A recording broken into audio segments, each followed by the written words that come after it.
CP and the HBs to open a segment here. Talking fishing again. Phone lines are open 1-800-969-9352. If you're looking for a new roof, or maybe you just need a roof repair, check out our good friends over at Affordable Roofing Systems with over 3 decades of roofing experience. It's an easy number to call and get great service, honest people who work with integrity. Great, great people. I've had them on my boat now several times. Great family people, just awesome from top to bottom. So if you're looking for a roofer you can trust, give Affordable Roofing Systems a call today, 1-888-397-ROOF for your free estimate, or visit them online at affordableroofingflorida.com. Maybe you need a re-roof. Need to be re-roofed. We finally re-roofed our stream. Yeah. Got it set up. Yeah, we're up and running. Yeah. Got to refresh. Yeah. I need a refresh. Good old Windows 11. They're trying to update every computer. It's driving me nuts. At our office, we have all these computers, all these POS systems. Every time you restart the thing, it tries to update to Windows 11. It's like, I didn't install you for a reason. Stop trying to auto-install. That's what happened to our streaming computer. I don't even know. There's another jackwagon in the week. I know not what you speak of. It's probably because it already auto-installed on your computer. It probably did. And I had no idea it was even going on. Beautiful thing. Let's go real quick to Donald in Lutz. Donald, how are you this morning? I'm doing great. I just left my favorite coffee, John's. Got my coffee, heading over to Oldsmar Boat Rail. Going to launch over there to Mobley Bay. Nice. Going to go try and find me a redfish for the fishing for the fall-in tournament. Oh, that's right. We're going to have some great weather today. Up by us, up by me, there shouldn't be any wind. I'll be protected. I've got a couple of islands and stuff, fishing a couple docks that I know of. So it should be a great time.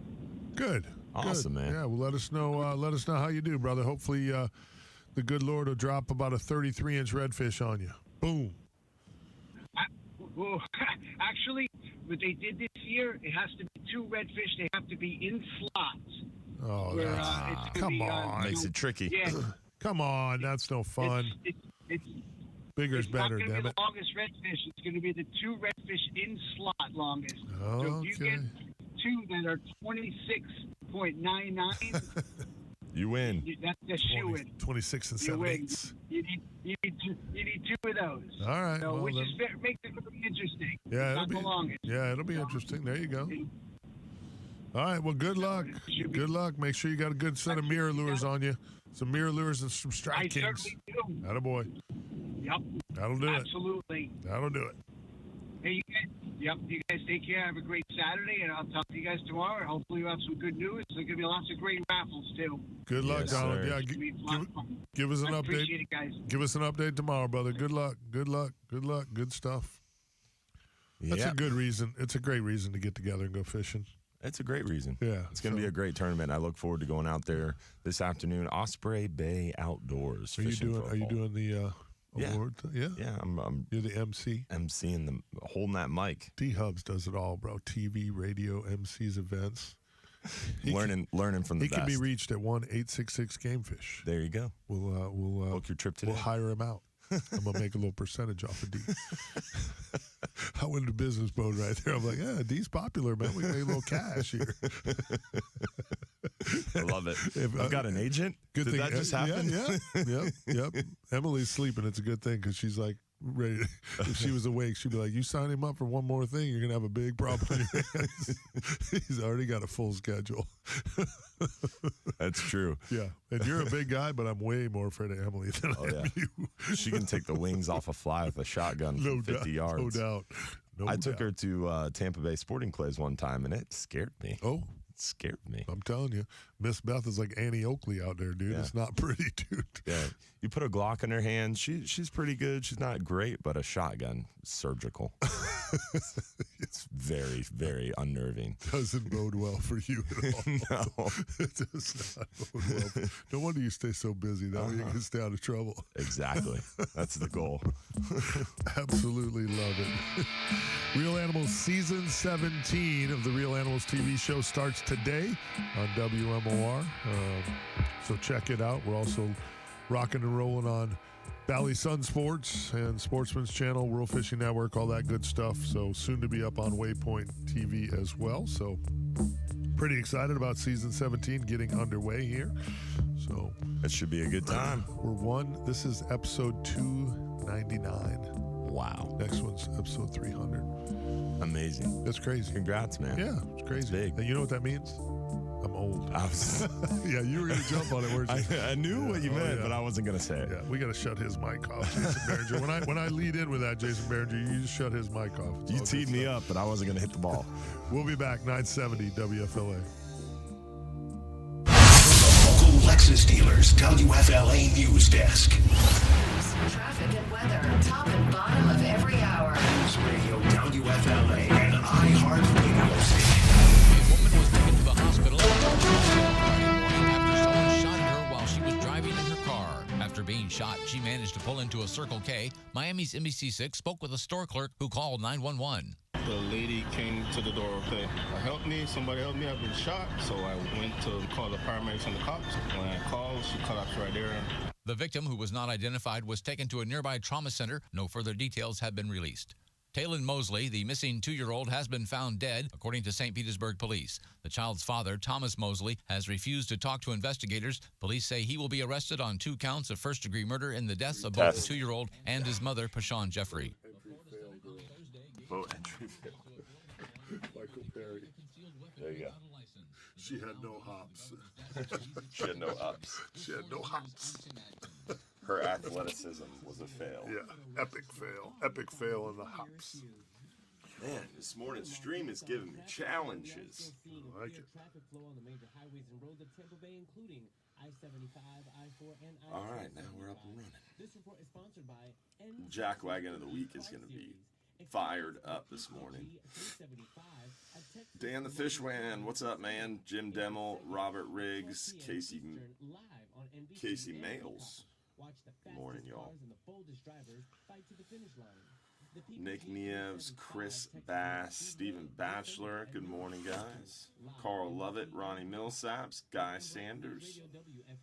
The great Ronnie Millsaps. Your Saturday The starts great. out pretty nice, in fact. Temperatures in the upper 60s. As we head to the afternoon, it's going to be another He asked, I heard Valley Sports filed bankruptcy. Do you expect that to impact any of your shows? I do not. We're getting word from them that everything's fine. It's more of a reorganization. So they did do some of that bankruptcy stuff, but I think it's just to reorganize some debt. So the word we're getting is everything should be good. So hopefully we'll be all right. There you go. So no worries. Good question, though, because I was a little unnerved when I heard it was going to happen, too. I was like, oh, That's not good. no, this could be bad.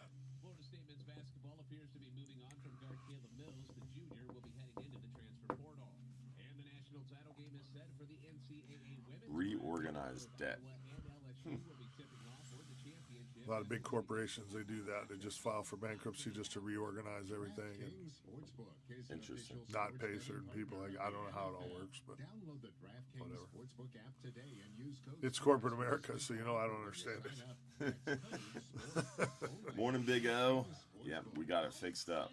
So had to work for it a little bit this morning. Morning, Will Wall, Mike Sanders. Retirees create income for a lifetime, and it's something that's called income investing. It's a way to harness the power of many different forms of cash flow, including rent, royalties, dividends, distributions, and interest. Oh, Van Hubbard. Income investing. Oh, Mother Hubbard. Investment advisors at your How many times have you heard that in your life? A lot. Especially in middle school, elementary. That was a go-to for many people. Until you got much bigger than all of them. Yes. Fell in love with bazookas and shit. Maybe you chose poorly. Bitches. I feel like everybody's in love with bazookas. They just won't admit it to themselves. Oh, I'll admit it. I love bazookas. I love loud, noisy things. My this one guy that I follow, what's his name? I'm gonna have to look it up. Blanking on his name, but he's super into guns. He's like a gun rights advocacy guy. He's a warrior. Colin Nior, that's it. And he promoted a new flamethrower. And this is a much smaller, much more compact, much more powerful flamethrower. So, yeah, I ordered one. Because you have to have a center console flamethrower. 100%. Got to. I'm kind of disappointed I don't have one. Yeah. It's awesome. A center console flamethrower. I mean, my old flamethrower was big, it was unwieldy, it wasn't that powerful. This thing is small, compact, loud, and very nicely. How much are they? It wasn't bad. I think it was $680. Not bad. Not the price of a Glock, but it can shoot flames 35 feet. My birthday's coming up in June, just so you know. I got you.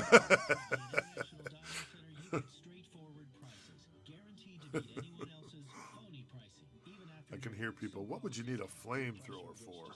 Why wouldn't you need one? It's the dumbest question. When people ask me that, why do you need so many guns?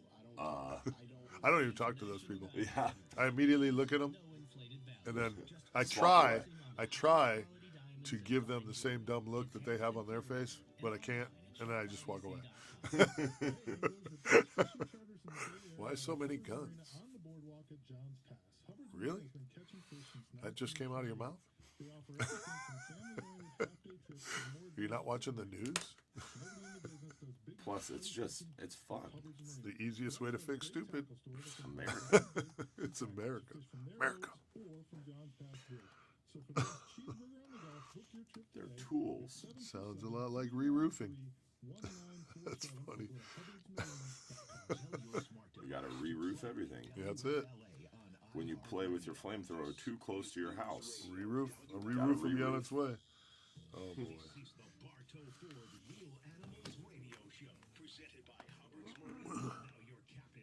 Mike Anderson and Dylan Hubbard. Welcome back. 6:36 here at the new iHeartMedia Empire. Phone lines are open, 1-800-969-9352. Want to put a big shout out to our men and women service members, both here and abroad, that make it possible for us to live in freedom. Freedom certainly isn't free, and we definitely love our veterans dearly. We thank you guys. All our first responders, too, our men and women that do that incredible job for us.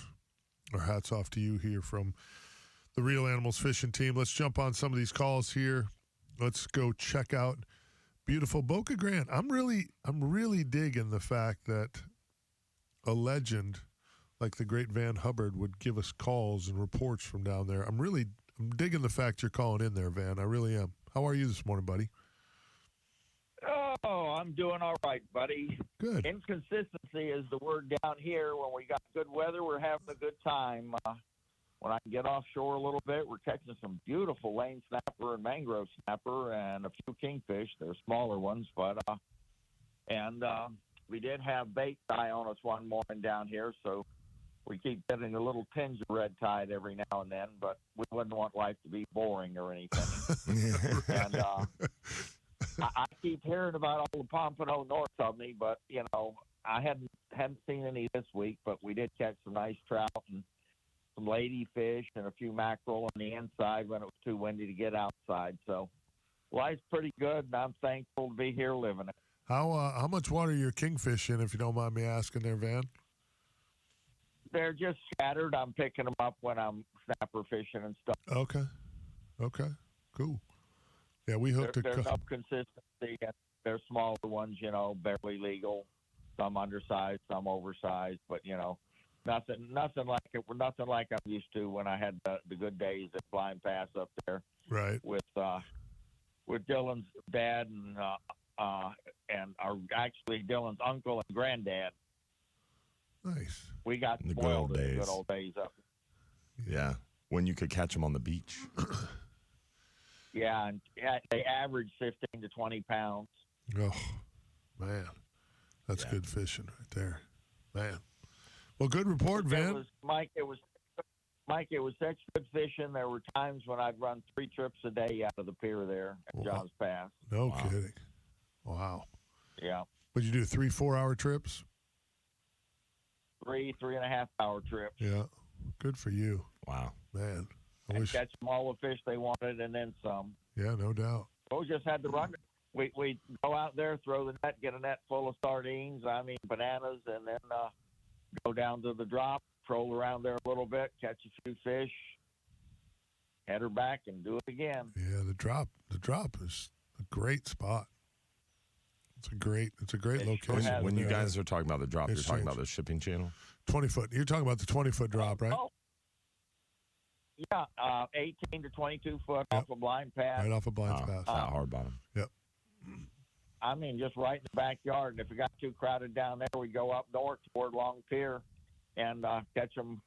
As soon as you got, I remember, now this is a fact, okay? My brother Michael and Sid Rice and I are sitting there doing the captain's meeting for one of the Suncoast Classic tournaments. And we saw a beautiful 25, 30-pound king skyrocket inside Johns Pass Bridge in a school of silver mullet twice. The first time, none of us said anything. The second time, we looked at each other and said, okay, that did really happen. That's crazy. Yeah, that's really, really good. That's really good. I We were was sitting there in the balcony at Gator. I was on trips where we caught them, where we were Spanish mackerel fishing up inside the bay on the markers. Yeah. And somebody'd catch a big kingfish. Yeah. And way up inside the bay. I've seen guys on Johns Pass Bridge land pretty nice king mackerel, 15 pounds, some pretty good size, nothing huge like a 30-pounder, but they were floating balloons way, way, way out of the pass on the side of the channel, and miraculously not getting cut off by boats. But they were catching kingfish. That's a great report, Van Hubbard. Dylan, do y'all still get any tarpon in the summer rolling in the pass?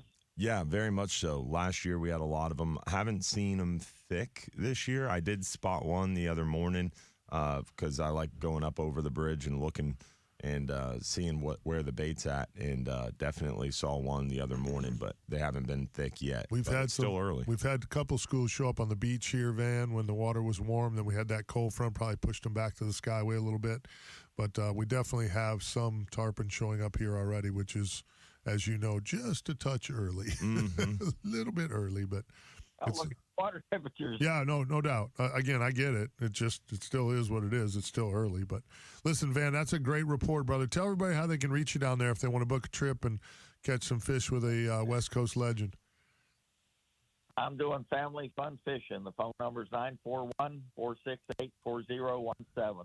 You are a blessing, my friend. We appreciate you. And Dylan, you're on Channel 13 right now. Very nice. Always is. Thank you. Appreciate love you guys. Keep up the good work. Thanks, See you, man. buddy. Appreciate you, brother. That's a really good call from a really special captain. Has been doing it a long time at a very high level.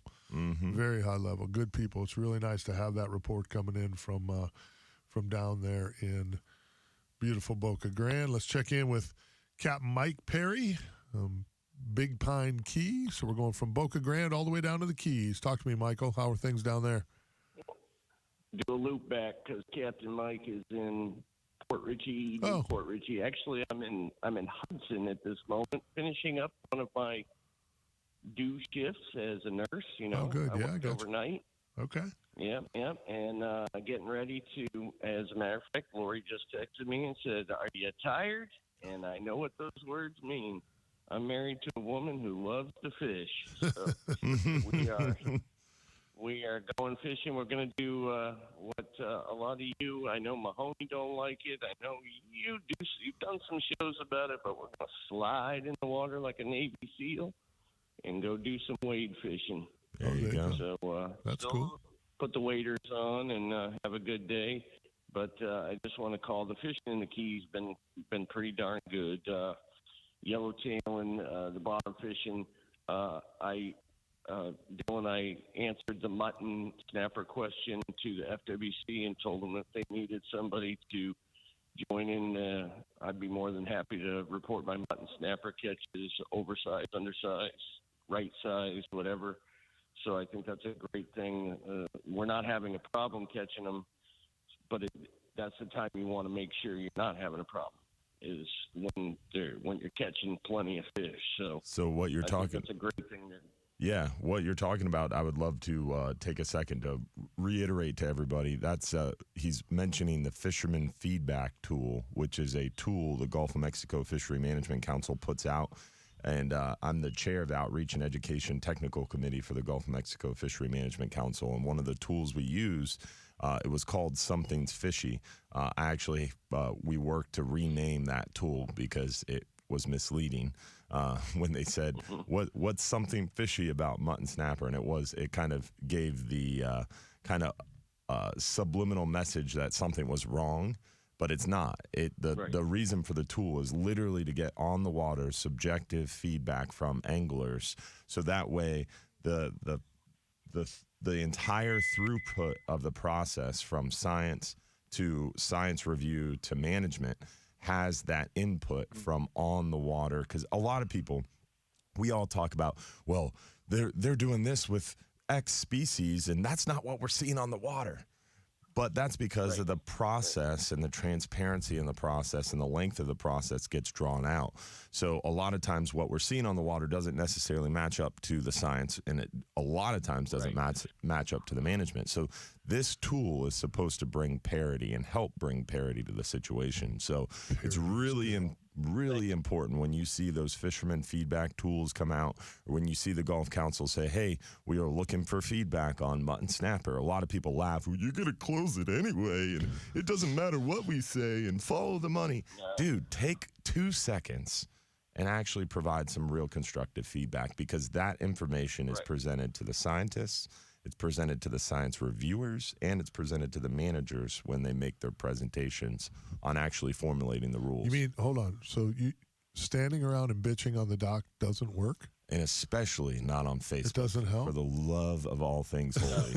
Stop being so negative and actually do something. Actually do something.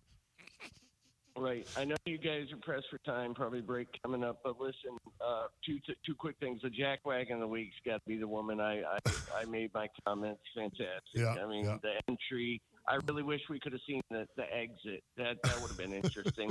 And the other thing, too, is be careful, you two, because you could make the jack wagon of the week list teaching your wives to shoot shotguns as well as you say they're shooting shotguns. So I didn't have to teach mine. Guys.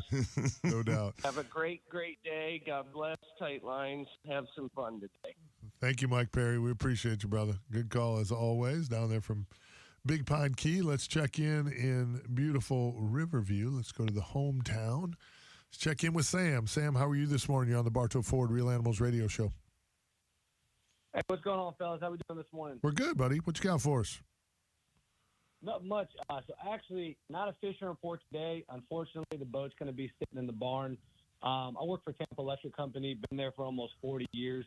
And for everybody out there, all the anglers and families who aren't going on the water today, we have an awesome charity barbecue happening at the Showmen's Association in Riverview, Florida. There's going to be over 20 teams competing. Kind of the lure for the families and the patrons is to come in for $15. All you can eat barbecue. You can sample it all day long right there on the river. Beautiful weather. Kids 10 and under are free. All proceeds go to two wonderful organizations. Oasis Opportunities for Underprivileged Kids right here in Tampa Bay, helping them buy school clothes and supplies. And then the other half is going to go to the Humane Society. So there's going to be a car show. The Slingshot Club of Tampa Bay is going to be out there, and tons of activities for the kids. So if you're not on the water on this beautiful day, come on out to the Showmen's Association and show some support. I love it. Did he say barbecue sampling? He said barbecue sampling. I'm not sure he wants us there. He thinks he does. But I'm not sure that. Whoa. You and I go walking in, the barbecue people are like, samples are over. No more samples. We need to re-roof this. Exactly. Yeah, they've been out there all night smoking. So if you're somewhere in the Alafia River, even in Cockroach Bay or somewhere by the smokestacks down in Big Bend, you're probably going to smell it. So no there's doubt. A couple docks over there. So if you want to hit it by boat, come on over, and it's all you can eat, and it's for a great cause. And, I feel like I can smell it now. Yeah, my nose, you immediately, It's not bad enough that you and I talk about food, but now Dude, the barbecue callers is so now the awesome. callers talk about food. Great job, Sam. Good. You've ruined good the rest feedback. of the show. Yeah, now. you have. You've messed me all up. Now I just need barbecue. We're gonna talk food the rest of the show. Yeah, I hope you guys enjoyed. I'm taking the girls out on the boat today too, but we may be making a stop by there as well. About 10:30 for samples. We're gonna go fish this dock. Exactly. Sam, we appreciate you, brother. Great call. Hey, appreciate you guys. Have a good one. You too. Good stuff. I love the community just doing great things. Is just awesome to see. And if you're gonna do a charity event, let's throw some barbecue in there. Yeah. Love it. Love your approach. Yeah, things to do for the kids. Awesome. Barbecue. Showstopper. Shoe in. We'll be there. Shoe in. Sample. Barbecue sample. As Dylan's agent, as Dylan's new agent, I highly recommend, if you're going to hire him for your events, that you have barbecue. That's got to be in my green room contracts. Yes, 100%. All you can eat barbecue in the green room. We're going to talk to our good friend Ron Shelfo at Ron's Tackle Box on the other side. We'll be back. 970 WFLA.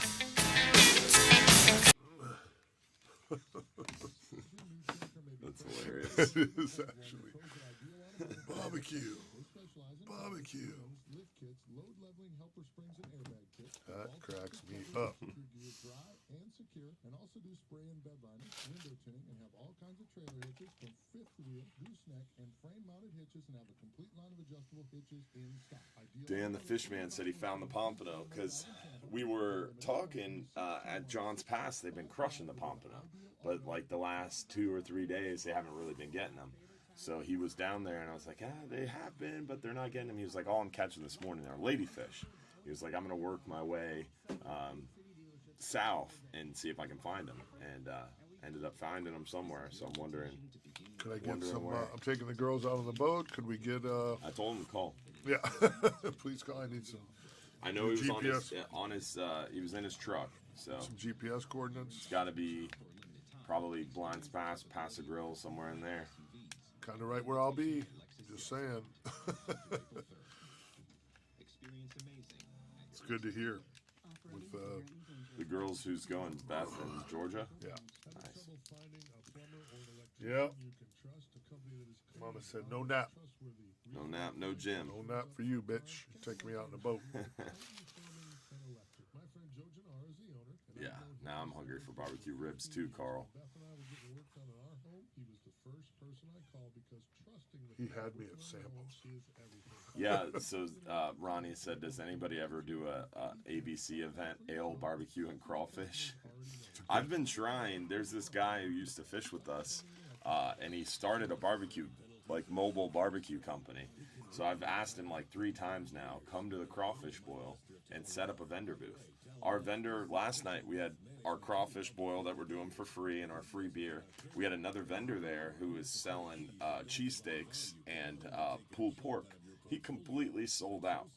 Completely sold out of all his food. So really? he did well. He made some money. And I can't get people to show up to be a vendor there. It's really? Like literally all you have to do is show up and you're going to make money. We had probably 400 people there last night. Really? Yeah, there was a ton of people. And we gave away 450 free beers, more than 2 kegs of free beer. We gave it away in an hour and 15 minutes. Yeah. It's crazy. We need to get some Real Animals beer over there. I was amazed that we gave away 450 free beer that fast. The crowd was insatiable. And we had people there eating crawfish till the bitter end. Because last night we had 6 more sacks than we normally do. So we had like close to 200 pounds of crawfish. Totally gone. Normally we have a little bit of leftover, and for this event we bought even more because it was spring break, so we kind of figured that we'd give away more. Might get run over. And dude, we gave every single bit of it away. It was nuts. We had some mussels left over, and that was about it. And someone showed up with live crawfish. We had another 30 pounds of crawfish that we weren't expecting. That's why I haven't made it over there, because you have like my kryptonite. Crawfish and free beer. Free beer. Just free beer. Crawfish, I can take them or leave them.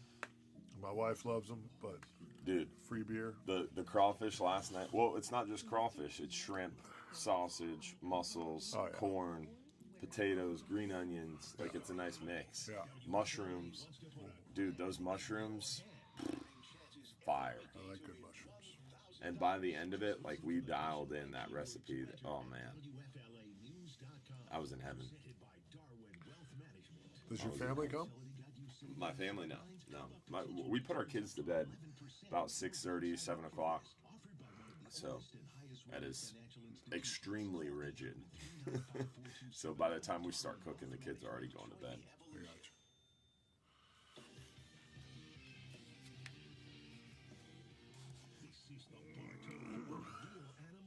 Radio show presented by Hubbard's Marina. Now your captains, Mike Anderson and Dylan Hubbard. Welcome back. Got a short segment here before the top of the hour. And a jackwagon segment you don't want to miss. Yeah, it's going to be pretty, it could be lively. There could be several. It promises to be lively. Guaranteed. Or your money back. Let's go to the phones, get our freshwater report, check in with our good friend Ron Shelfo out at beautiful Ron's Tackle Box in Lake Alfred, which, by the way, is a business that is for sale that someone should look into if you want to get in the fishing business. A very successful business. You just have to walk in. And you have Ron Shelfo to kind of hold your hand and walk you through the process. It's a no-brainer. How are you, Ronnie? Doing great this morning. Weather's nice here. We need rain real bad. Yeah, no doubt. But I want to mention something about the Showman's Association down there. People need to go out and support them. When I was in business in the 70s in Tampa, they were very active then and helpful to a lot. We used to donate to a lot for their Christmas functions, and the kids were just overwhelmed with joy and the giving of them. Great association. Good, that's good. That's good. I just got to throw that plug in there. No. I'm not involved in it. No, it's beautiful. Great.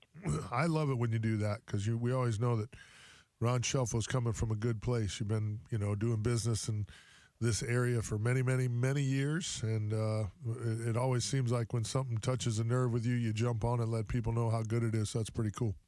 Yeah. Absolutely. Yeah, it's good Give stuff. credit where credit's due. Amen, That's brother. for sure. Amen. But fishing out here in Polk County is real good. Right now, this last week, a lot of big bluegill.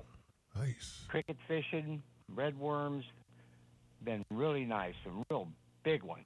How do you hook Huge okra. How do you hook a cricket? How do you put a cricket Stick on? a hook in it. Just Put anywhere? Put a hook in. Okay. I would. All right. Because as soon as it hits the water, they're grabbing it. Oh, okay. Nice. Nice. So that quick. Nice. It's a real good bait to use. And it produces a lot of different fish. The fish eat bugs out there in the wild. So Yeah, they for love sure. cricket. What does a bait bucket bass look like fishing. for a cricket? Bass fishing pretty good. Of course. A lot of 3 to 4 pound size fish. Nothing real big, but plenty of them. Good eating size fish. Do you sell So crickets? It's a good time to come out. Yes, we do. Oh, yeah. I bet. How many crickets? Booyah crickets. How many booyah crickets? Royalty shad. Yeah. Royalty purple crickets. What? How many crickets do you go through in a week? Do you know, roughly? Different times of the year. Right now, about 12,000. What? I'm doing about So does a 12,000 truck show up and deliver you crickets? The cricket truck? Yes. That's awesome. Yes. Do they bring them in a I used to get box? them shipped years ago. I used to get them shipped, and I got a call from the Postal Service one morning about 5:30. Said, "Got to get up there and catch these crickets."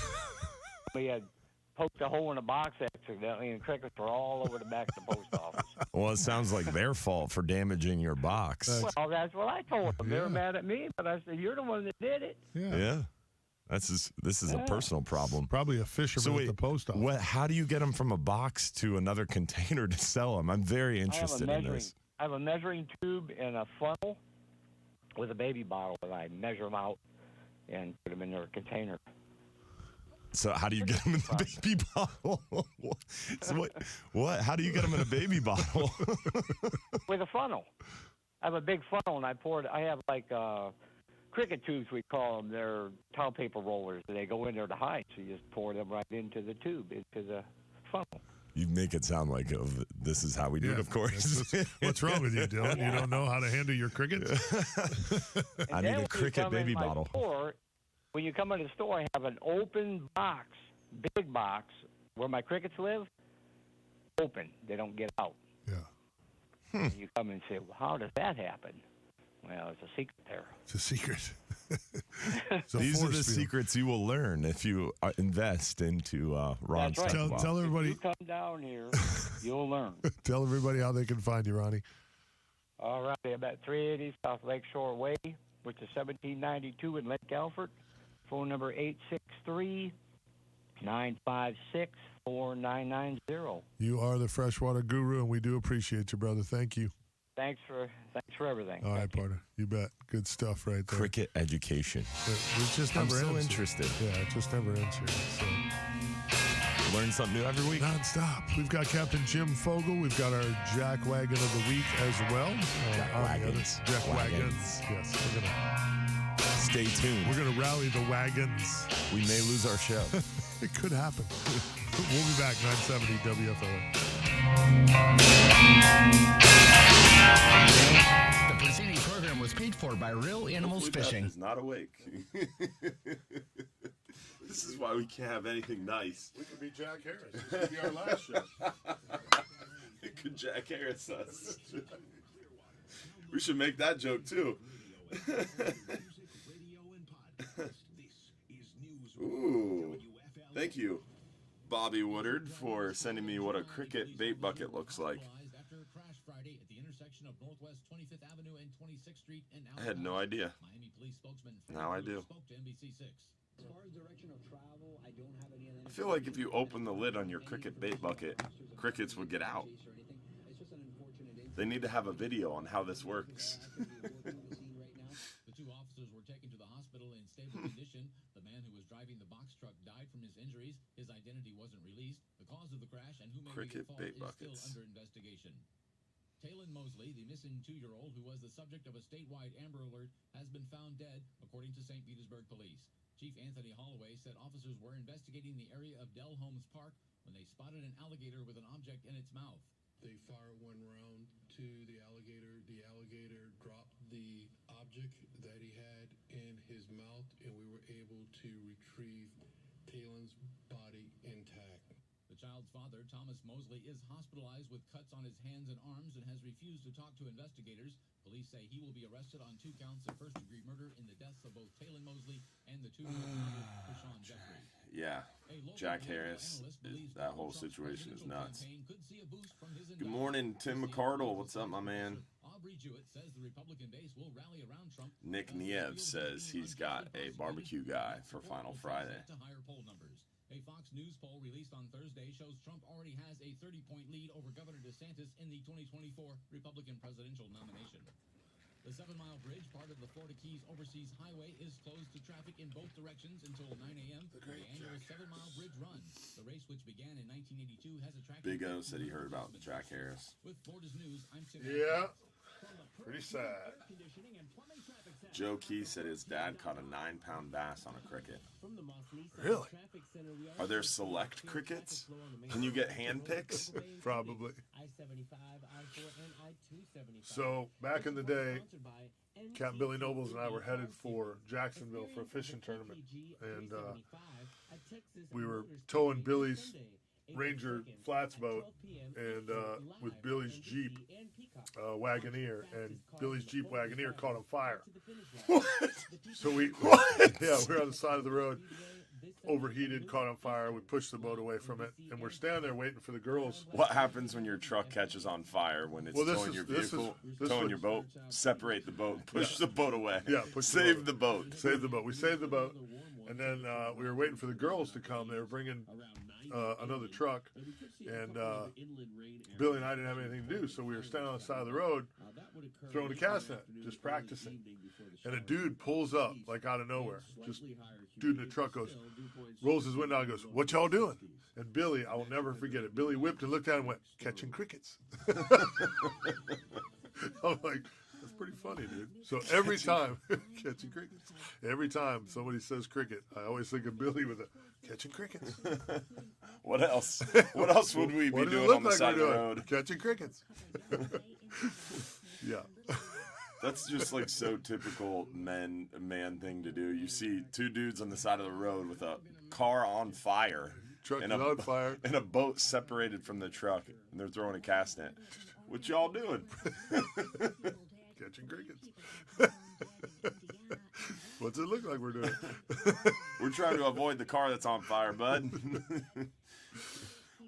Waiting, killing time for our wives to pick us up. That's right. They're bringing an extra bottle of booze and a truck. We're headed to Jacksonville.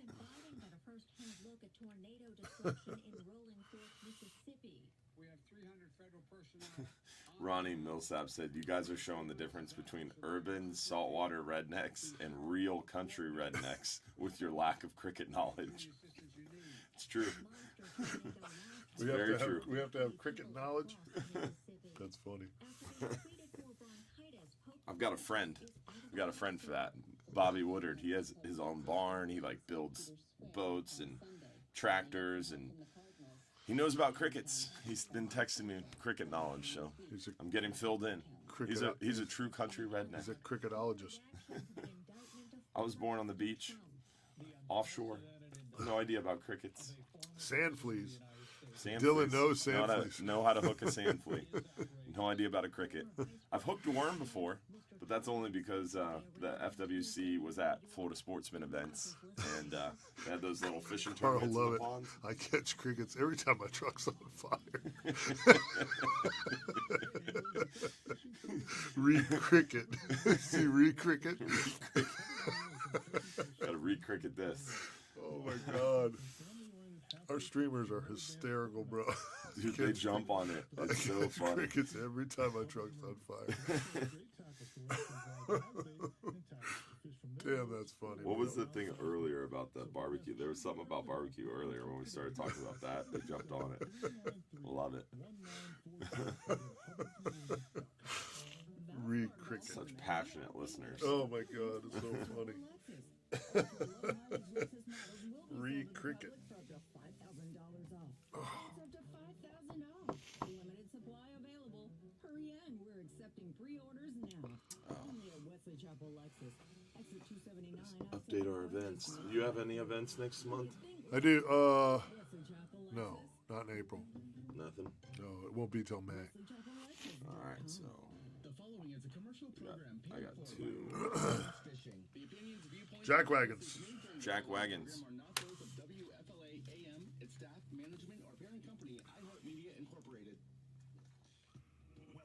The Bartow Ford Real Animals Radio Show. Your weekly voyage into Florida fishing. Presented by Hubbard's Marina. Hosted by Captain Mike Anderson and Captain Dylan Hubbard.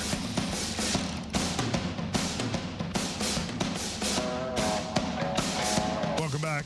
Again, we are talking fishing. Going to be here for just under about an hour, just until about 8 o'clock. Phone lines are open, 1-800-969-9352. Our 7 a.m. big block here always opens with a little Jack Wagon of the Week conversation. This week, the nominees are several. Lengthy. Remember, you can vote for your Jack Wagon of the Week on the Hubbard's Marina and Real Animals Facebook page Thursday. Sometimes it's Friday on the Real Animals page. We try to get Shout it out to Cameron. Yeah, try to get it on Thursday. So Thursdays you can vote for your Jack Wagons of the week, and this week it was a resounding win for one very athletic individual. A woman broke in to the Hubbard's Marina main dock and tore down some boards to make a hole in the fence, climbed onto the dock, then proceeded to attempt to climb onto the boat. And thankfully... What was she going to do when she got to the boat? I have no idea. Get in the kitchen and make a cheeseburger? I have no idea. For the love of God, I have no idea. But thankfully, she was super intelligent and first, before trying to climb onto the boat, reached over and set a stack of Social Security cards and associated business cards on the boat for some reason. Like right on the edge of the boat, there was 3 Social Security cards, a death certificate, a cremation certificate, and a few random business cards. Super strange. Sets them on the back of the boat and then tries to climb onto the boat. And it was like one of those videos where it's like a Bugs Bunny thing or something. She like reaches for the boat and then the boat slowly moves away and she just can't figure it out. She is so committed at this point. She can't come back from it and she's not ready to commit to it. She hesitates and the boat just slowly keeps moving away until she finally just falls in the water. And then she's in the water and she notices, oh, there's some stairs. There's a ladder on the back of the boat. There's literally a ladder to climb back out of the water. Not for this poor woman. She's already broken. She's already trespassing. And now she's proving how unathletic she is and can't complete the ladder climb to gain access to the boat and falls off the ladder a second time. So she fell in the water twice trying to get onto the boat after she broke an enter to the dock. And then she's so pooped from trying to climb onto the boat 2 different times, she flounders in the water and hangs onto the barnacle-covered piling for a minute and then swims out of the water to the beach and rolls around on the beach for a minute, covered in sand. The sheriff shows up and arrests her. So not only did she break in, fall in the water twice, get covered in sand, totally pooped because she couldn't pull it off, but then sheriff just happened to meet her perfectly as she exited the water. You know for sure that sheriff was absolutely mad as hell having to put that drunk whack job in the back of his squad car covered in sand. He was not happy. Yep. Yeah. That was a whole nother conversation. I'd have had some dog blankets or something in the trunk just for such a case. Yeah. Well, the back seat now is all hard plastic and they actually spray it out. So it's actually pretty easy nowadays. Oh, really? Yeah. Yeah. Just I pull haven't up. been in the back seat of the squad car, so I don't know. I heard that from a friend. Allegedly. A friend told me. Allegedly. For entertainment purposes only. Yeah, why you know that? That would be something I would expect from Mahoney, not from you. That kind of knowledge. I'm just saying. But that's not it. That's not it. So, Jack Wagon of the Week, again, is the woman who was super intelligent. So this happened Monday night, this whole debauchery. Tuesday morning, we get there. We find this stack of cards. Why is this on the boat? Let's look at the security camera footage, figure out what happened. I look at the camera footage, dying laughing. It's a whole thing. Video gets posted. If you haven't seen it yet, visit it on our Hubbard's Marina Facebook, our TikTok, our Instagram. It's got a lot of views. It's awesome. Check it out. It's funny. And then Tuesday night rolls around, a full 24 hours later, and our office phone gets a very colorful and vulgar message from a very confused woman who thought somehow she's watching the video Tuesday night at 10 p.m., like literally 24 hours after the event happened. She somehow thinks this is happening live, and we're all sadistically laughing at this poor woman struggling in the water. She launches a full-on rescue. The Coast Guard issued a boat. The sheriff office sent a boat. Multiple units. There's 6 units that get dispatched to Johns Pass to save this woman in the water. And then she calls us, cussing us out because we weren't out there saving this woman. She literally saw it on social media and assumed it was happening live and freaked out. We were going to try to save her, but she was in custody. So, second Jack Wagon of the Week is the super intelligent woman who called the police and launched a search and rescue effort for the woman that she saw on Facebook, who had already broke in. Yeah, why are we rescuing the woman who broke in? And then another Jack Wagon of the Week is all those people in the comments upset that we posted the video. She could have been hurt, they said. Well, she wasn't hurt, and she broke in. She should have been hurt. And it was funny. Now, fourth Jack Wagon of the Week. She's a crook. Fourth Jack Wagon of the Week is the New York Post. I'll let you take this one, buddy. I don't know that I can't. You tell. We're just leaving it there? No, you tell it. Oh, we are going? All right. New York Post. So there was a terrible tragedy in a school shooting this week in Nashville, Tennessee. And the horrible thing. Tragedy. Six people killed. Yeah. Horrible. And the conversation is about pronoun use. Yeah. What in the world? We're having a conversation about pronoun use on the New York Post. Because six people died. 6 people died. But we're more concerned about the pronouns used. For the shooter. I mean, messed up. It's not good. That's Not total. That's jackwagon on a whole nother level. Yeah, exponential. Yeah, the first jackwagon This stuff is like 3D funny. jackwagon. That goes to a whole nother level of we really need to check ourselves. 6 people were tragically killed by this person, and we need to worry about what pronoun we're using on the newspaper headline. Wow, I don't know who's running the show there, but messed up. It's not good. It's not good.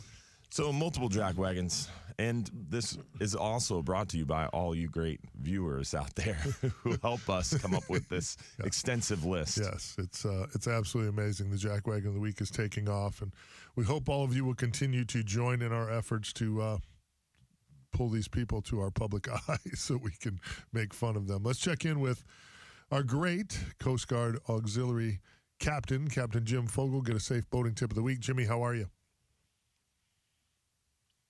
Hello, Jim. He hung up. He was like, I'm not following that. I'm not following the New York Post blast. Jim, you there? He's like, I can't be affiliated. Yeah, he's probably afraid that we'll be on the cover of the New York Post next week. Yep. They won't know what pronouns. I hope so. They won't know what pronouns to use for us either. It's all good. Hey, my fishing was pretty good this week. Dude, fishing has been awesome. It was pretty good. It's spring. I mean, everything is exciting from inshore to offshore. I mean, inshore, it's crazy when you see sheep's head, mangrove snapper, snook, and some black drum all mixed together under the dock. Yeah. And the water clarity is insane. We're seeing mackerel all around the jetty. We're seeing snook on the beaches already. We're seeing a lot of fish moving around. Plus, near shore, we got the mackerel and kingfish stacked. We got the hogfish bite still happening a little bit. We're seeing a lot of lanes, mangroves out deep. Now, shallow water grouper closure is over. We're seeing big triggerfish, fat scamp, big red grouper, nice solid mangrove snapper bite, tuna, kingfish, the works. Yeah. It's a good time to be on the water. Really interesting. I was near shore fishing on Wednesday. That bite was good, although the shark problem is crazy in as little as 40 foot of water. That was a pain. A lot of little AJs. Yeah. I'm surprised to see how many amberjack were in tight like that still with that water temp climbing. It's a good thing, man. Well, there's been a big problem with adult amberjack in the Gulf, but seemingly the last few years it's been an endless supply of juvenile amberjack. Yeah, 20, 30 pounders. Yeah, but good fights. So we had a little bit of a trouble getting some of them to the boat. I think we had a couple of kingfish on to cut us off.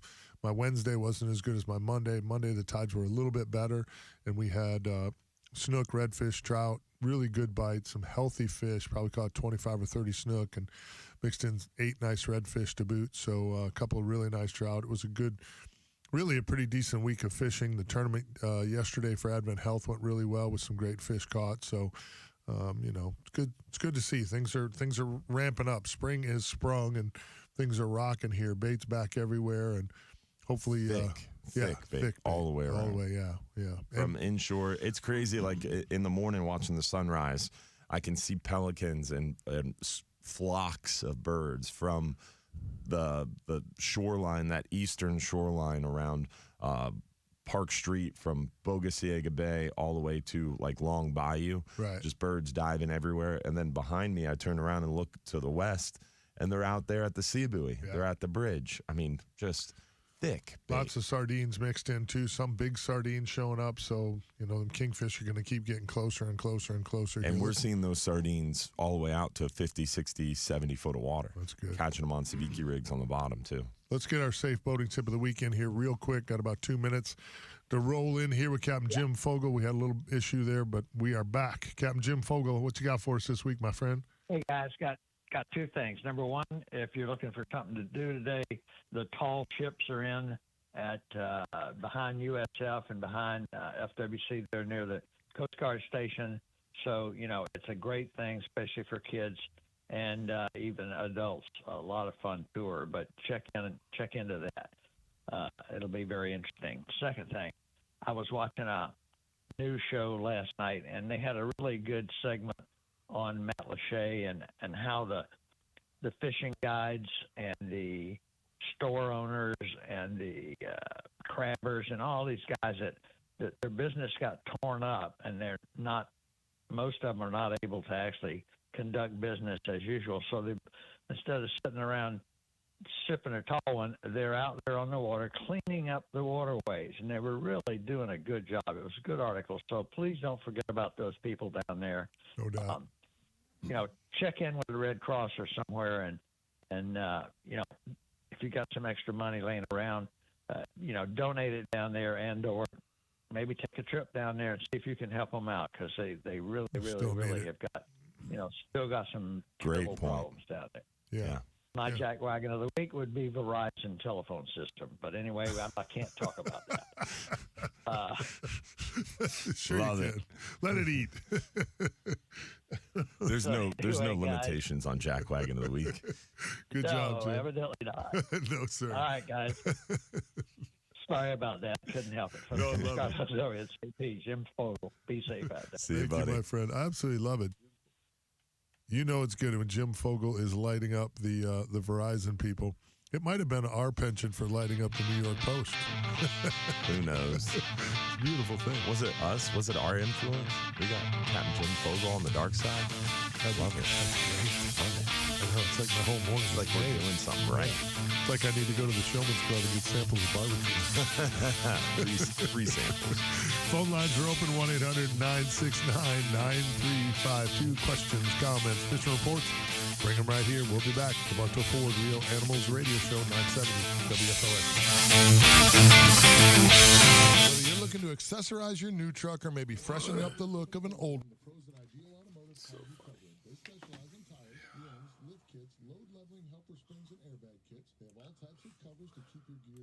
Tall ships things does sound pretty cool. Caught a hogfish in the bay this week. Nice. Yeah. It's awesome. What's it say? Relative to the shooter, I'm confused about what name to use for her. Her birth name or her current name at this point. Roddy knows that. Her current name is Bygone. Crazy, man. Well, whatever you do, listen, whatever you do. I just loved how quickly they released the body cam footage. Good. Those Nashville cops were like, this is how you do it, son. Here you go. Yeah, let me show you boys out there in New Mexico how the party's really going to get started and how quick it's going to end. Yeah. Beautiful. Come on down to Nashville, Tennessee. That's right. God bless. I think it was like something. It was less than, I want to say like, it was either 11 or 16 minutes. Yeah, it was quick. Yeah, from the time the call occurred to the time the shooter was down. I think it was 16 minutes. 16 minutes. Awesome. That's amazing. It's beautiful. There was no waiting for extra help, no nothing. We're going in. Oh, and by the way, when we go, that's how it should be too. If I got to come in there and get you because you're doing some stupid stuff like shooting up a school, we're not handcuffing you and bringing you out. No, body bags. Yeah, we don't need to be feeding you for 30 years to figure out you're a whack job. We no longer need to be using our air. Crazy. Big O said, "Can you explain what fishing an edge is?" Good. He brought up a good point. He said after one of these fishing conversations, we have to have a fishing terminology discussion, because a lot of these things like fishing an edge, some of these discussions, it means different things to other people. Like even me and you talking near shore, two different vastly things. Different between me and you. Right. So I feel like fishing an edge. Somebody brought that up at the fishing conversation when somebody said near shore, and they were like, "Well, Dylan talks about near shore being 100 miles." Well, I know for Scott Moore, fishing the edge would be like set up on the edge of a flat on an outgoing tide where that tide's running, to you. Or you set up high up on the flat and put your baits under a cork and let them roll off that edge. And those fish set up on that edge with their nose in with their mouth in that current, waiting for the baits to pour off that flat on that tide or to pour onto that, into that area on that tide. So you're just fishing them edges, the drop-offs. There's a lot of areas like some passes out around Cockroach Bay where you have a deep water edge, and those fish, they want the safety of the deep water, but they use that edge to kind of ambush their prey. There's some down around Miguel Bay that we've been fishing where the fish have been staged up on the edge, and you're anchored up or you're power pulled down in 6 or 7 foot of water in the middle of the pass, and you're fishing the edge of the hole. So, as you come out of that pass, it shallows up to the flat. That whole edge there is where they just kind of stage up. So you got to think about ambush points. That's where those fish are stacked up and making it easy. They're opportunistic feeders, so they can stay out of the current. They can wait for the fish to come to them. It's easy for them. It's opportunistic. It presents them an easy opportunity to feed. Plus, it's safety. You're in a sketchy area and you go sit down at a table, you want your back in a corner, right? So you can see the room. It's the same thing with those fish.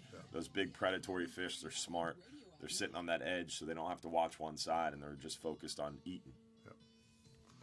Man, our music's all over the place. Yep. Oh, just slap myself in the face. Now your captains, Mike Anderson and Dylan Hubbard. Our safe boating tip there from our good friend Captain Jim Fogel is brought to you by our good friends at Milwaukee Tool. So remember, if you're looking to retool, if you're looking to retool your garage. See what you did there. You like that, don't you? Check out Milwaukee Tool. You won't be disappointed. I know Dylan loves his, and I love mine. It's great tools to get the job done all the time. So we were talking at the break, which led me to wanting to chat about this on the air. We had one of our listeners on the stream mentioning some of the lingo that gets dropped in some of the fishing conversations. We had a caller years ago call into the show, one of the shows, Saturday or Sunday, and I don't remember which, but talking about us being redneck rappers. Because sometimes they were like, dude, you guys talk in this lingo that you think everybody understands. And we do. We think everybody understands what we're saying. And it's not necessarily true. That's why the phone lines are important. If you have questions about something we're talking about, don't be bashful. Call in and ask us a question. Yeah, that's what happened on the stream. Captain Scott Moore at our fishing conversation out of Bartow Ford on Tuesday night was talking about fishing, the edge. And the edge can mean a lot of different things to a lot of different people. But what Captain Scott's talking about on the inshore side is, if you fish around the passes, whether Tercia, Miguel Bay, up around Cockroach, Fort Soto, wherever you got a pass where there's moving water coming and going, leading into the backcountry, you probably got somewhere in that pass, there's going to be a deeper water part to it. Well, that edge from where it goes shallow to deep, that's the edge that a lot of fish will use. Dylan was explaining on the stream that, fish need 3 things, and it's old school, but it's just never going to change. They need an ambush point, they need a food source, and they need an escape route. So they want to feel safe or some way out of a situation. They got to have food or they're not going to be there. And they're ambush predators, so they want to have an ambush point. That edge gives them that little ambush point, and the deep water around them gives them the security that they can get away. Maybe bail on a porpoise in there attacking them, or on a bird or something, or on fishermen, for God's sakes. And snook especially are very, I think, keyed into that, because you can also apply the same thinking to when you're fishing a dock or a bridge. On that down tide side, on the opposite side the tide is coming from, the snook are generally in the lee of the current, behind a piling or behind a bridge embankment, and they're waiting for that shrimp or that whitebait or whatever to get pushed by past crab, to get pushed by that piling in the current, and all they have to do is stick their face out and grab that bait. They're opportunistic feeders waiting to ambush the bait. Right. So that's why a lot of times in fishing seminars, I say it jokingly, but it's true. You got to think like a fish. And especially inshore, especially for snook, you got to think like an ambush predator. Where on this flat is that snook most likely going to be sitting to expel the least amount of energy, to have the best escape route, and to have all that bait funneled to them? Right. And if you start thinking like that, it becomes a lot easier to narrow in. Salt Strong talks about it a lot. Science of the 90-10 rule. Yeah. 90% of the fish are in 10% of the area. I think that's how they say it. And 90% of the fish are caught by 10% of the fishermen. Yep. Yeah. And you gotta find that area where those fish are concentrated, and that's where the 10% of anglers who catch 90% of the fish are fishing. The technical side of it. If you really want to get good at fishing, you have to study the science of it, the technical side of it. If you love to just get on the Sunshine Skyway Fishing Pier, which is an amazing, amazing fishing pier, one of the greatest in the country, and just relax.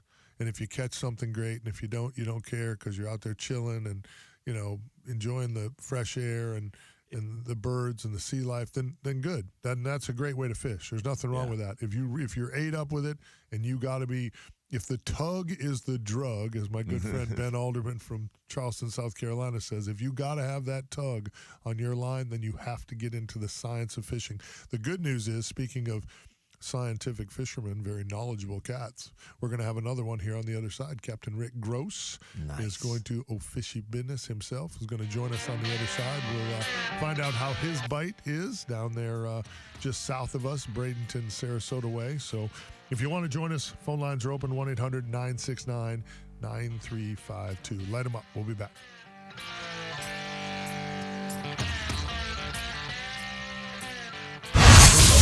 Lexus dealers, WFLA. Catching a hogfish in the bay. That's a unicorn. That's a unicorn. Oh, one of my heroes, Nick Nieves. President Donald Trump was indicted on criminal charges by a Manhattan grand jury Thursday evening. Supporters of Trump began showing up outside Mar-a-Lago. Miami's NBC6 spoke to a supporter. And he is being raked over the coals for something ridiculous. So we now live in a banana republic, apparently. That's a fact. Trump's lawyer tells NBC News the former president will voluntarily surrender in New York. Taylor Mosley, the missing 2-year-old, has been found dead. According to I'll ask our streamers if they're gonna go after Trump for this. Do they go get Bill Clinton for having sex with an intern in the Oval Office, or are they just gonna let that slide? I'm just curious. I'm not touching that one. Come on, why not? I just want to know. I guess we went New York Post this morning, so we're going all the way. Just a bunch of jackasses. It is very interesting. It's a good thing to spend your money on in New York, because New York's not a big enough shithole. You got nothing better to do in Manhattan than chase Trump around, you losers. You got to really rethink streaming to the Hubbard's Marina page.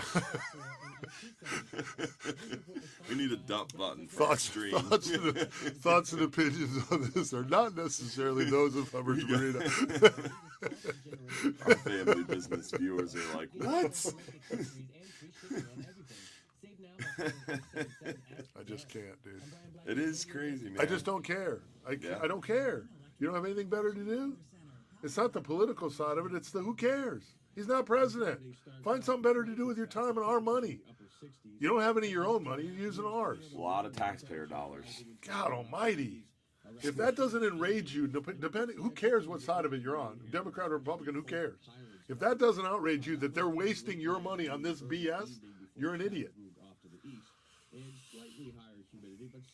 Total moron if you can't figure that out. We got no money for computers in schools or to fix your roads or any of that stuff, but we can indict Trump on some BS. God almighty, get a life.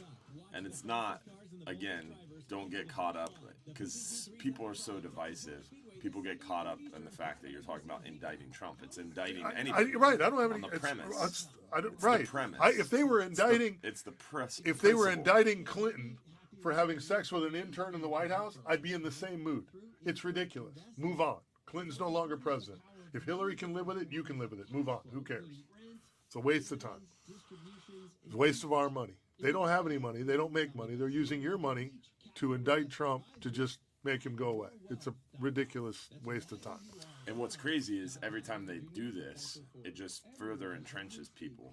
And Right. Divides further, yeah, for sure. Which is what they really want to do, because the politicians are doing. Is if you're fighting with each other, you're not watching what they're doing. Right.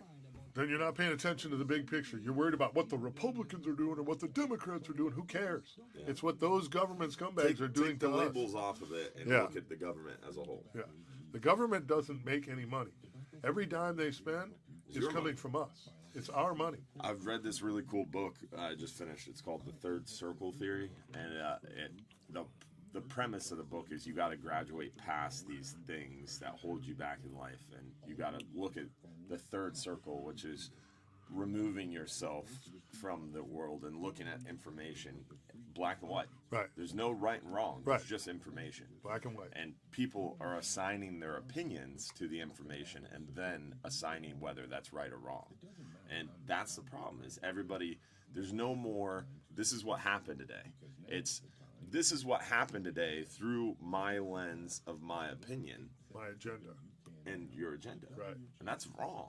And that is 100% where we are in any media, whether it's this media company or that media company. 100%. And that's a huge problem. 100%. I worked for News Channel 8 for 10 years. And every 4 years, the budget is made. It's simple. The budget is a cakewalk. You know why? Because of the political money. The political money that pours into the TV station every 4 years. So they're never going to do a real investigative jab at one of the politicians because there's too much money coming their way. They're not going to really dig in. They're not going to do it. They're going to play right here because they got to get paid. All they're worried about is the money. They ain't worried about what you know. It's not news you need to know. It's news they want you to know. That's the problem. It's not good, in my opinion. Crazy. Yeah, it's crazy. I think, who was it? Louis Lambert has a good point.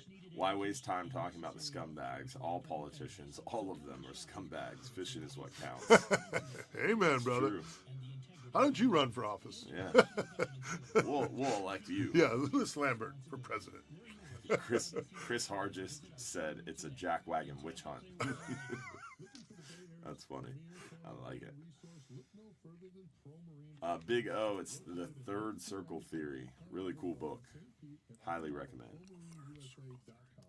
sell new and used boats, including Sea Hunt, and specialize in repowers and are a Yamaha and Mercury certified warranty center with over 1 million parts in stock to keep you on the water. They have in-house financing and truly make buying a boat an enjoyable experience. Whether you're a first-time buyer or someone said, "Preach it, brother Mike."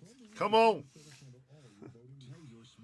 Do not want to give me a podium. That would be bad. This is the Bartow Ford Wheel Animals Radio Show, presented by Hubbard. We got Josh Now calling your too. captains, Mike Anderson and Dylan Hubbard. Welcome back. Last big segment of the morning here. Want to put a big shout out to our good friends at Affordable Roofing Systems. Whether you need a shingle, metal, tile, or a flat roof, they're your safest choice for repairs or replacements. They've got over 3 decades of roofing experience. They're defined by integrity, respect, and honesty, and have a professional approach to doing business. You can give them a call today and get your free estimate, 1-888-397-ROOF, or visit them online at affordableroofingflorida.com. Also want to put a shout out to our good friends over at Power Pucks.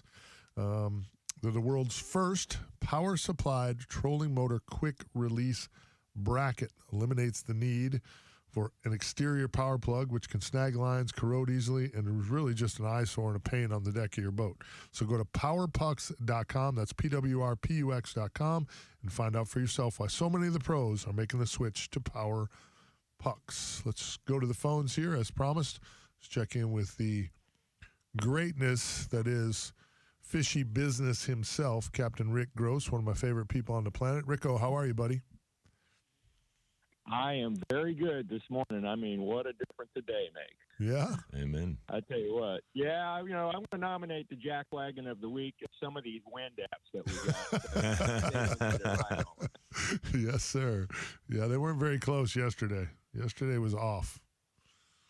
Yeah, I kind of buddy fished yesterday and kind of went out of my comfort zone a little bit, and we ran up, got bait at the bridge, and that was a little bit difficult yesterday for whatever reason. A lot of that weed, I think they call it blue-green algae, whatever it was, and it was gumming up my net, made it kind of.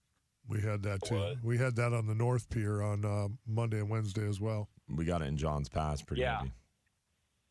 I spent a half an hour with the hose at the end of the day trying to get out of my net, because if you don't, it's like throwing a wet blanket. Right. Yeah, it's already heavy enough. And then That stuff gets in there, makes it worse. Yeah, no doubt. Yeah, well, I went through the path over there at DeSoto and ran up the beach, and we were going to have, according to Windfinder and Windy and all those different apps, it was going to be an east wind.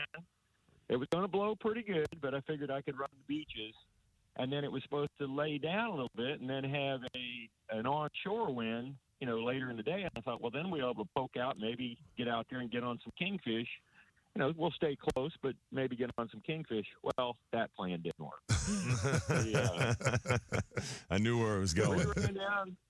We started fishing the different passes, and I did get one really nice pompano, but we never did get into a good bite on pompano. We caught ladyfish and some other stuff, and then I'm like, we came back in through John's Pass and came up through the Intercoastal, because I said if we went headed back south, we would have just pounded going back south. I probably would have broke a weld on the tower. But I was like, forget that. So, but we had an interesting day. We came back over, and we got some mackerel out off the Skyway, and then caught some trout on some deep water grass, and then went inside and played with some snook and some big Jack Crevalle.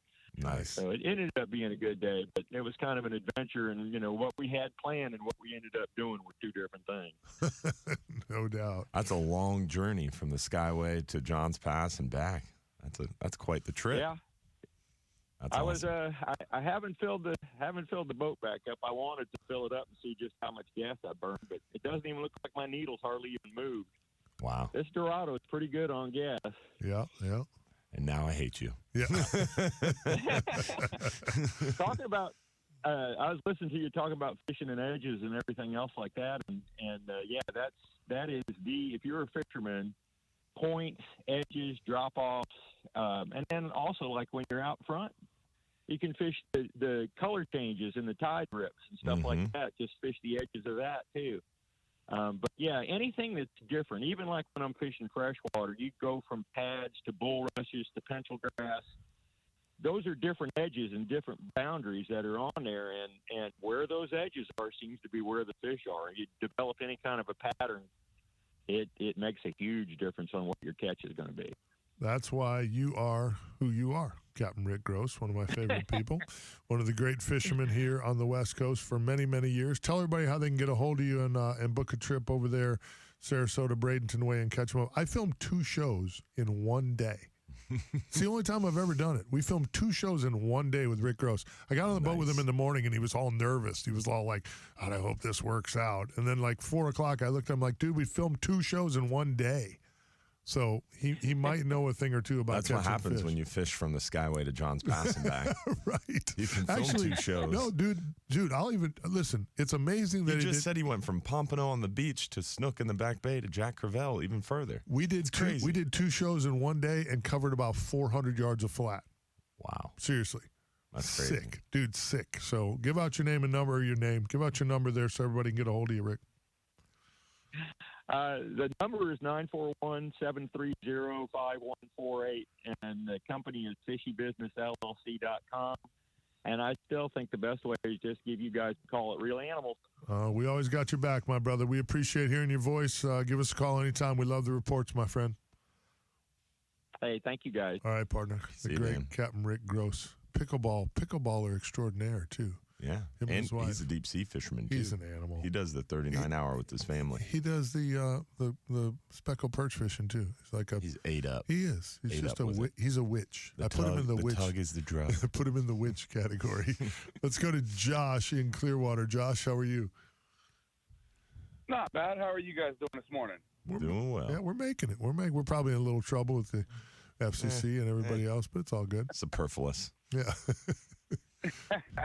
No, I was just calling in this morning just to plug the tournament again. We have the Fishing for the Fall and Kayak Fishing Tournament this morning. Yeah. Or this afternoon. Bay Outdoors. It's the after party's open to the public. We got about $20,000 worth of raffle items we're raffling off. Nice. And we got a Old Town Sportsman PDL 120 pedal drive kayak that we're raffling off. If you show up between 2 and 4, you get a free ticket for a chance to win a Native Falcon 11 paddle kayak set up for fishing. Ooh, nice. And we're gonna have food trucks. Three Daughters Brewery will be there. Beer. And it's supposed to be a nice big party today. I like it. And listen, we gave some love out to our first responders, our men and women in blue that do what they do. It does my heart good when you guys get together and do stuff for charities like this. We, want to get on the poor, public service workers when they screw something up. But, man, there's so many of them out there doing great things. Them dudes up in Nashville that rolled in there and took out that active shooter, and just, we don't hear enough about the great things they do, and it's always a tragedy when we lose one. So you guys are doing a great thing for a great cause, and we do appreciate you. We appreciate you guys, and we appreciate you guys' support with the group, and can't wait to see, I don't know if you're coming today, Mike Anderson, but we will be seeing Dylan Hubbard this afternoon, and hopefully we have a great event today. The big D Hubs will be there. Yep. My agent has me scheduled. I'll see you. All right, brother. Josh, we appreciate you. Keep up the good work, brother. Yes, sir. You guys have a great day. Thank you. You too. Good See you, stuff buddy. right there. Good reason to go out there. 2 p.m. Osprey Bay Outdoors. Join us. It's a great they do Osprey Bay. That's a kayak place, right? I don't think I've been there. It's just mainly Really cool. it's a really cool kayak place. That's what I hear. Yeah, they got a little bit of everything in there. They have some outdoor stuff, hunting or camping kind of style stuff, and a lot of different things. Truck accessories for kayaks, but yeah, it's hardcore kayak place. Hardcore kayak. I mean, you can go from 0 to 100. Do they have like a real quick Bob's Machine Shop jack plate, like for the back of the kayak? Dude, they do so much stuff. You can put a Yamaha 300 on the back. I mean, you're talking like some of these kayaks are getting upwards of like $5,000. I know, right? I mean, the chairs that they have in these things. I mean, you could get a gosh darn lazy boy in your kayak nowadays. You can put a little wire to your battery so you could. This one it's guy a massaging seat while you. Yeah, this one guy goes fishing all the time, and he shows up to the marina every morning to buy shrimp. His name is Dylan, and he's a hardcore fisherman. He doesn't have a kayak; it's like a paddleboard crossover or stand on top thing, and he's got a tiller drive motor on the thing with this like beautiful chair on it, this big nice Engel cooler, this bait bucket. I mean, this thing is stacked out. And it's like a tactical fishing machine. And he could drop it in anywhere. He can pick the thing up and put it in the water if he needs to. Does he have a bazooka? Dude, he should. He should. Everybody should. Right. For the love of all things holy. I found out you can get a license to own a bazooka, so that messed up my whole world. So he's like a little kid. My children, my first child's college savings fund is now gone towards getting that license and that bazooka. I'm sorry, son. You were going to be able to go to school, but now, Daddy needed a bazooka. Right. Now you'll have to work the family business, whether you like it or not. You can earn your own money for college, kid. Can you spell pinfish? Because Daddy needed a bazooka. And a fully automatic grenade launcher. Well, of course. They go hand in hand. You don't buy one without the other. I think it's a 2-for-1 deal. I think that's how it works. I was at the place on Kennedy, that Mad Dog. Oh yeah. Oh yeah. Have you been in there? Bad to the bone. It's bad to the bone, dude. They got a lot of wicked toys in there. Yeah. I love gun shops. Just the smell, the attitude in there. I feel like there's energy. It's one of those places. Like if you walk just into refreshes. If you walk into a normal retail place and they're like, "Hey, can I help you with something?" And you're like, "No, I'm just looking." They think you're weird. But when you walk into a place like that, you're like, "No, really, I'm just looking." They immediately be like, "Oh, cool." Straight. Yeah, we're used to that. Yeah, we get it. You and about 300,000 of your closest friends. They've been in and out all day. I feel like I'm amongst fellow people, you know? Yeah. It's like going into a cool tackle shop. And here's the other thing about those places, too, is that the people that work at the gun shop almost always have guns on their hip. Yeah. So and it's everybody like shopping in the gun shop has a gun in their hip as well. Right. It's just concealed. Concealed. It's like the safest place in town. Yeah. You just, the minute you walk in there, you're like, I can just walk around in here and no fear of anyone being a jackwagon. Never. It's not going to happen. And if it does, Guaranteed. It only happens momentarily. 30 seconds. A little loud ringing in your ear and it's over. Problem solved. Right. It's beautiful. Crazy. We should be sponsored by another gun shop. We really should. I think so. I feel like maybe it'll be Mad Dog. I'm messing. Oh, that would be nice. Yeah, that would be nice, wouldn't it? Yeah. That'd be silly.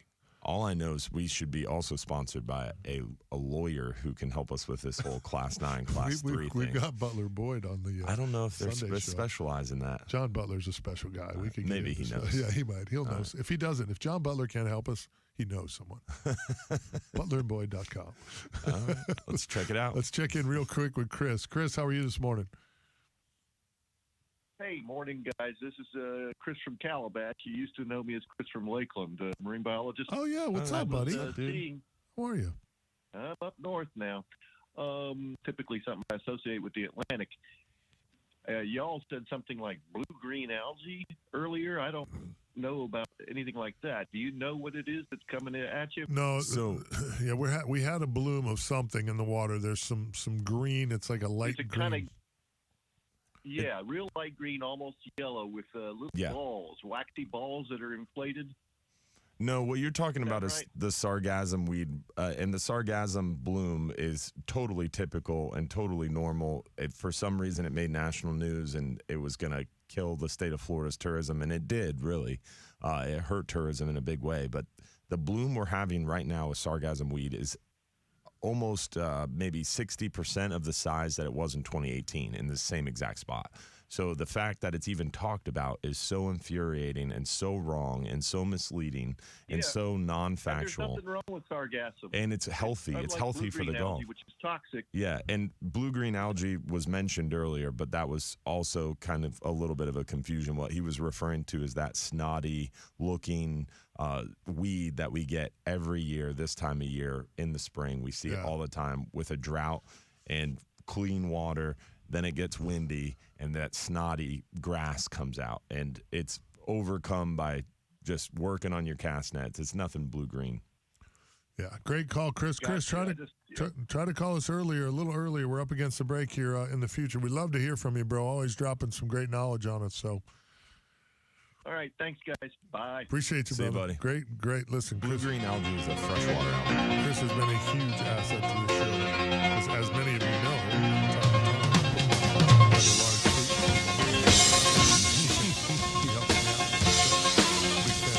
We got Capt Scott Moore real quick on the other side. Then we're going to wrap things up here. He's here. Ready up, jump into Fortnite and check out iHeartland and Discover now open. Radio.com/iHeartland to start playing.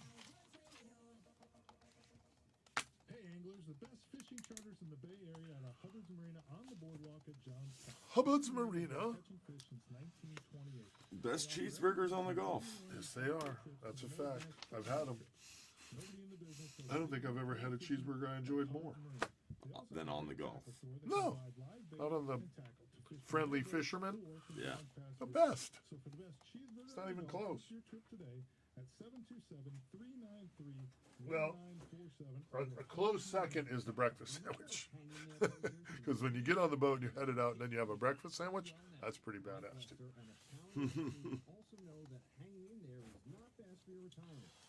Maybe we should do that. Maybe we should put together a Real Animals trip. Ooh. To go eat cheeseburgers on the Gulf? Yeah, drink beer, eat cheeseburgers, fish. Shoot guns. Yeah. I love going offshore and shooting guns. We should just do a Real Animals, like a Real Animals trip. Just book a day with our listeners and friends, and I'll go, and we'll just turn it into a big old day. That'd be fun. You and I both get out and just fish for a day and hang out on the boat. Let's do it. Yeah, I mean, it'd be a good idea. Yeah. Good promo for Hubbard's, too, you know what I mean? Yeah. Just get together. Get it live on both shows and fill a boat. Get Mahoney out there. Oh, I don't know if it, well, you might. Yeah. Mahoney will come. He'll go fishing. We'll turn it into an episode of Tales from the Dark Side. There you go. Cameron will forget the drone. It'll be great. So I'm shooting Wednesday. I'm filming a show Wednesday up in Crystal River with Dallas King. Mm-hmm. Dallas texted me the other day. I think it was yesterday or the day before. And he goes, "Hey, bud, just check and make sure we're still good for Wednesday." I'm like, "Yeah, man, we're good." He goes, "Good, man. We got great tides, snook, redfish, and trout. Shouldn't be no problem. We got a lot of fish around." I'm like, you got a camera boat? He goes, oh, yeah, J.C. Livingston's running the camera boat. We're all set up. I'm like, great. What time you want to go? He said, man, we're going to leave the dock about 8. I'm like, no, that's perfect. I'll be up there the night before, stay at the plantation on Crystal River, have a beer, some chicken wings, get up in the morning to go fishing with a great guide. This is awesome. He goes, is Cameron coming? I go, well, I think so. He goes, well, good. Tell him we're starting at 7:30. That's funny. It was funny. Yeah, the other day we had them set up. They were going to do the half-day trip, then the 1 o'clock dolphin, then the 3 o'clock dolphin, then the 5:30 sunset cruise. And the half-day fishing trip was filmed by Austin, and then Cameron was going to come for the 1, 3, and 5 o'clock trip. He showed up for the 1 o'clock dolphin at 1:15. I'm like, dude, there's a boat of 50 people. We left you. Like, the boat couldn't wait around for you. Dude, he's going to be late to his own funeral. He is going to be late to his own funeral. 100%. We need to have a real animal shooting competition. Pistol, shotgun, and rifle. That sounds like fun. We need to do a real animals clay shoot. Yeah. Get with Maz and put together a 3-gun competition would be awesome. That would be awesome. I'd like to just go shoot the metal targets with my pistol. Dude, come up to the farm. Do that all the time. Do you? Yeah. We have a metal range. Really? Mm-hmm. Information about contests on this station. Go to WFLAnews.com/rules.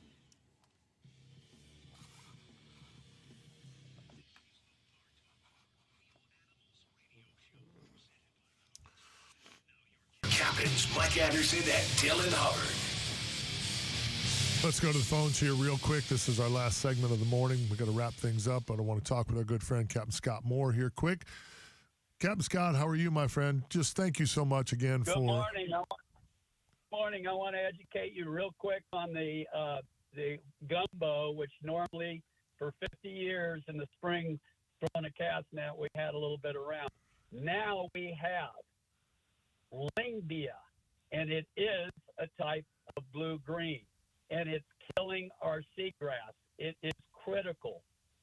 3/4 of the seagrass in Sarasota Bay, even Van Hubbard, Inglewood, this stuff came out of Lake Okeechobee about 5 years ago. The red tide has not helped because of all the nutrients, and we're having really bad problems because the city of Bradenton has been dumping a lot of effluent treated in the Manatee River, so the bulkhead and Anna Maria around Perico has been it's killing the seagrass. It covers. If you go through a cast net on the bulkhead or Key Royal or anywhere in our area, you just pull up solid Lingbia. And by the way, do not let your dogs on the shorelines and eat this. It will kill them. It's toxic. Nice. Do you have any other good news for us? We're trying to do something about it, Mike, and it is up in Tampa Bay, and it is in St. Pete on the flats. Yeah, it's bad news. It's the same stuff that's out the East Coast, by the way. Same deal. Great. Same deal. It's all about Lake Okeechobee. All Sorry right. to say. All right. Well, thanks for Now, that. on a good one, fishing's great. Get out there and fish. It's been really good, really, really good. The water's kind of heating up and cooling down, and it's been quite a variety. The fish are scattered, though. They are scattered. Yeah, there's no doubt. Good fishing, everybody. Thank you, my brother. Appreciate you. The man, the myth, the legend, Captain Scott Moore. He was awesome on Tuesday night. If you missed it, we ever get him out there again, you don't want to miss it. Everybody was kind of blown away. He was just dropping knowledge dimes left and right. It was a beautiful thing. So want to put a shout out to Jason Behringer, who came in this morning filling in for the great Derek DuBose. Jason Behringer always doing a great job for us. We appreciate you. Really appreciate everybody chiming in on the stream, making Dylan and I laugh a bunch here this morning. It was some good stuff. Amen to that. Yeah. It was a good show. Not We did bad. well. Yeah, Not a we, best show, but we'll get them next time. Yeah, exactly. It's it's a work in progress. It's all good. Yeah, great week of weather. Full moon coming up. Going to be a great opportunity, especially early part of the work week. But really, the whole week looks really good. Great time to get out there on the water and enjoy some fishing. No doubt. Get out there this afternoon. Osprey Bay Kayaks. The Fishing for our fallen. Man's going to be there. Captain D. Hubbs is going to be there at 2 o'clock. 2 o'clock is the weigh-in jump off. 2 to 4 is the big party. About 4 o'clock is when we'll start awards. Good stuff, good stuff. Wishing everybody a happy Easter weekend next weekend. Hope everybody has great fishing this week. And don't forget, if you're too busy to go fishing, you're just too darn busy. He said you're just too darn busy. Tight lines, everybody. We appreciate you guys. We're out.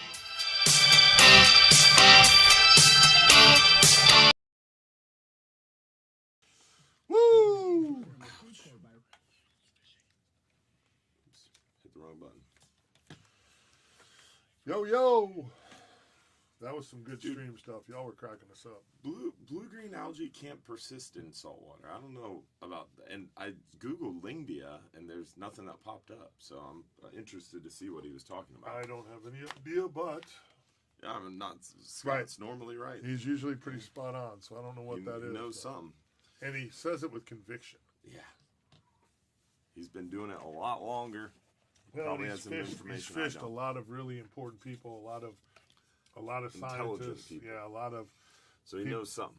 People from the University of Florida and places like that know way more about it than I do. So all I know is that stuff's a pain in my butt. And for it to come from Okeechobee doesn't make any sense, because how can a plant that's proliferating and growing in freshwater be moved to a saltwater environment and then continue to flourish? It doesn't make any sense either. So it's got to be some kind of tie-in. All right, I get that Lake Okeechobee water is providing nasty, nutrient-laden stuff, but how is that making...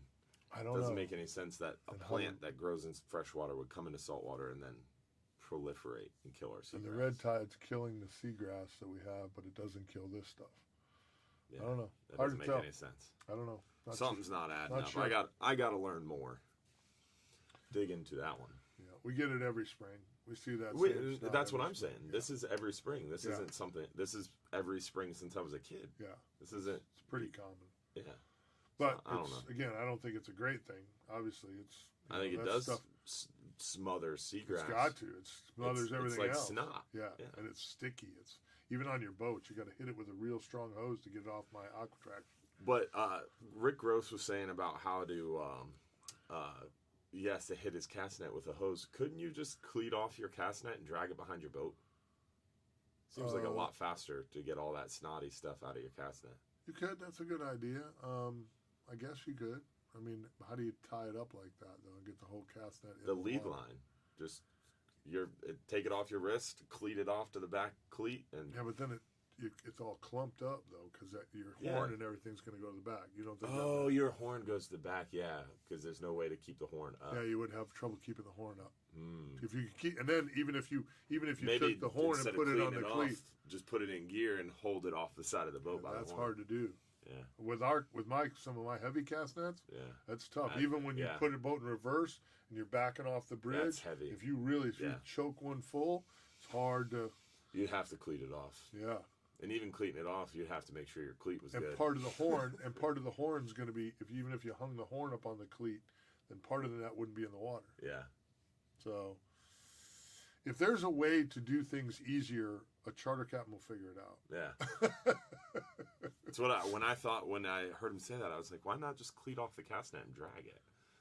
But now you bring up a good point. The horn would be back there. It would be all clumped up. It wouldn't. Still seems like enough water would be dragging through it. It might.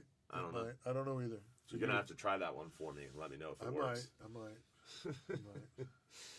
Interesting. Yeah. Good stuff. Great show again. You guys cracked us up. It was good stuff. Yeah, loads of good stuff. So if I personally offended anyone, sorry about that. We don't care. Yeah, he said that. I care. I'm the caring one. Yeah, we care. We care. I'm the caring. Let us know how we offended you. I'm the caring one. No, don't do that. We'll don't see. Do that. Please don't do that. Please don't do that. See, he says he cares, but obviously he doesn't. I do care that I offended you, but I don't want to hear about it. I'm sorry. That sounds terrible. See you guys. On that note, appreciate Have you a great tuning week. in. Happy Easter.